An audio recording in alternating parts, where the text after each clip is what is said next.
Do you look at it a wee bit differently now? You know, there was the threat to quit with the fans not being happy, etc.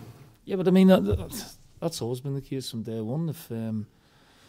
If the support aren't happy with what they're seeing and the voice of displeasure, then I will sort of review my situation. But that comes with results, and we're not happy with our recent home form, but we are progressing. I think we are still in all 4 competitions. We're top of the league, albeit not playing as consistently as we would like in the league. We've got a really good game to get our teeth into tomorrow. So at times you just need a wee bit of patience, which sometimes you don't always get at big clubs, and I understand that. Fans are allowed the voice of displeasure, but at times I'm allowed to voice mine as well. Do you think with the likes of social media now that every decision and every performance is analysed and over-analysed now? Well, certainly it is these days compared to in the past. I'm sure under Martin and Gordon we had our bad spells as well. I can remember coming back from the San Siro. We were 16 points clear in the league, and we made the last 16. We lost. Kaka got the winner, and then we lost an Old Firm game 1-0 when we played quite well, and we were getting dogs abuse. We were still 13 points clear at the time and just made the last 16. So sometimes you set the bar high, and when you don't raise the standards that the expectations of the supporters, sometimes then they do voice their opinions, which is, again, they're entitled to do. There's no division here. I was expressing an opinion. I wasn't getting any stick personally. It was obviously directed towards the team, and I was just defending the team because they're giving me everything. Is it difficult for supporters at times when they look at the Barcelona game and the big atmosphere, and then losing in the SPL, they would expect, whether right or wrong, to win every game? No, I think they're right to expect us to win at home, against Inverness and Kilmarnock and St Johnstone. We expect that as well, so there is obviously an area where we have to improve on. But in the overall scheme of things, with players being out injured and hopefully players coming back, we will hope to have a fruitful, successful season. We need to find a level of consistency at home. There's no one aware of that more than myself, and I'm sure we will. But there's a determination about the players. They feel it as well, and they want to get things right. Will Hearts feel the backlash? I hope so. I think we'll get. I'm looking for a positive reaction. It'll be good atmosphere.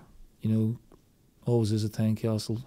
Good team we're playing, so it's a great game to get our teeth into. Neil, do you think you maybe get a bit more involved in it because you're a fan as well, and you can probably see? No, not at all. No, I get involved because I'm a manager. I think the world of my players, and I think the world of my supporters as well. But if I was a manager of Accrington Stanley, I'd do exactly the same thing at times. Yeah, because I think maybe.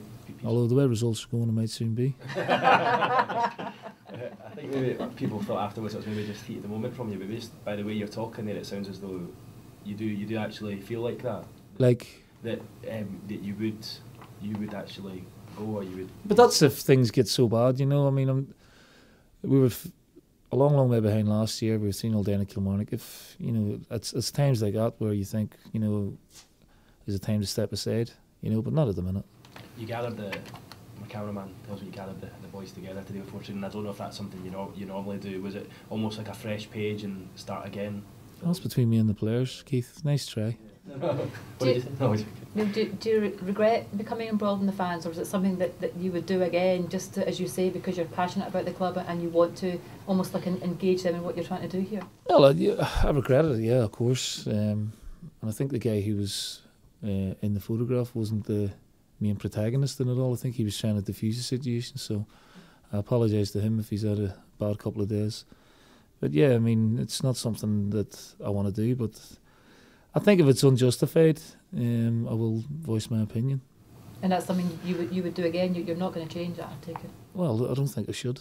I'm defending my team, and there was half an hour to go in the game, so there was a long way for the play. Sometimes it's counterproductive, and I know it's difficult for fans because they are passionate about the team and they want the team to do well, but just sometimes it doesn't help. Did the players miss the Green Brigade Saturday? I don't know, you need to ask them. But there's no doubt that they do bring something special to the stadium. We want them back. I understand why they didn't come to the game.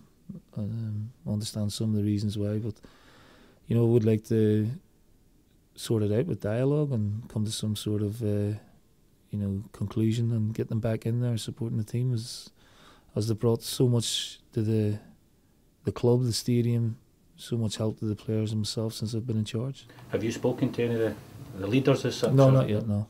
Do you plan to do that? I would like to, yeah. Does the players need an atmosphere like Tynecastle tomorrow to get them fired up?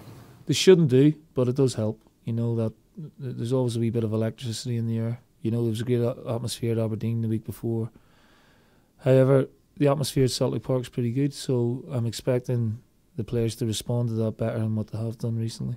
What would you be expecting from Hearts? And we've sat here before and spoken about you playing them when the players are going through the kind of financial crisis that's happening at the club at the minute. But I mean, it does seem that this crisis is pretty serious, and the fair wages again, and the club obviously a few weeks ago said that they might go out of business.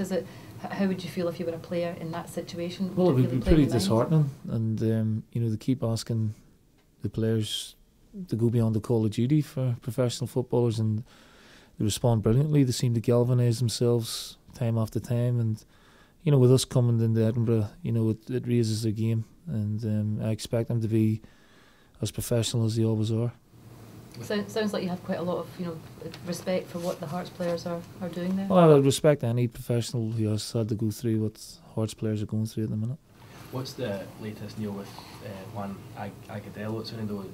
Well, he's a player that has impressed us, and we're hoping to take that further. But again, it's very early days, and that he's done really well in the 2 weeks that he's been here. We haven't been able to get him in a 11v11 situation, but certainly in the training and the way he mixes with the first team players, he's done very well. Because I think you said on Friday you're hoping to get him in, keep him in for an extra few days. Will there come a time where, like, his club are going to need Well, him back? he needs a break, because he's had a long season. But we hoping to speak to his representatives over the next week or so. But again, it's too early to say one way or the other. But he has impressed us. And you had Frank Akinpong. Frank's still here, yeah, and Juan's still here as well. So again, he's not been in here as long as Juan, so we'll just need a bit longer to assess Frank's sort of what he brings to the club. We haven't made a decision on that yet. Any situation on the Hooper contract and Wanyama, is that still? No, nothing yet, no. And what about team news for tomorrow? Team news is Wilson is back in. Well, Gru's got a wee bit of a virus, or the remnants of a virus, so we'll see how he is. And McCourt might be out. It looks like he's picked up an injury in training today. Again, he's being assessed as we speak. Apart from that, it's as you were. How's Brown? Is he? He's in the squad, yeah. Is it going to? No, just we're hoping he'll be fit for the weekend. Although he's made a pretty speedy comeback and is training very well at the minute. Do you worry at all maybe that the league form of late is maybe taking a little bit of a gloss off your Champions League heroics? Well, yeah, I think it has, because everyone, the priority is the league. The Champions League it's been brilliant. It's been a great adventure, but are we realistically going to win it? I don't know. I doubt it very much, but we want to progress as much in it because it is the premier event. Has it been a distraction to the players? They haven't come out and said that to me, but psychologically I think it has. But I'd rather be in it than not. So we will just have to get through this period. We want to be in all the competitions. We're going to be in 4 competitions by the looks of it anyway, come New Year, as long as we don't lose to Arbroath. And that's a great thing to have going into the new year, and it's testament to the players who have come through a really hectic schedule. Given the injuries you've got, Neil, and suspensions as well in Champions League, how difficult 7 days will this be, balancing everything in team selections, etc., for the 3 games? Well, we'll go strong tomorrow, and we'll see what we'll have for the weekend, and obviously we'll have a big eye on Wednesday night because it's a huge game for us. We just want to get it right, Players will need rest, players are ready to play. So we'll try and get the balance right of those who need the game and are ready to play, and those who maybe need a break. What's your gut feeling about Spartak sacking the manager? I don't know if it's a good thing or a bad thing, you know. Although they do have two very difficult league games sandwiched in between our European game. But whatever Spartak team come, they'll be, you know, a quality side. And our remit is to win the game and see where that takes us. Neil, do you think Hearts Celtic's the biggest fixture in the SPL this season? In terms of what, crowd or? Yeah, crowd and just, you know, two big clubs, etc. Obviously the Old Firm game. Well, it'd be one of them. You know, you'd have to say Aberdeen. It would be with the way they're going this season, and the crowds they're starting to pull in. They'd be up there as well. But yeah, it's always a fixture you look in the past after the Old Firm games, particularly Tynecastle, because it's such a, you know, raw atmosphere.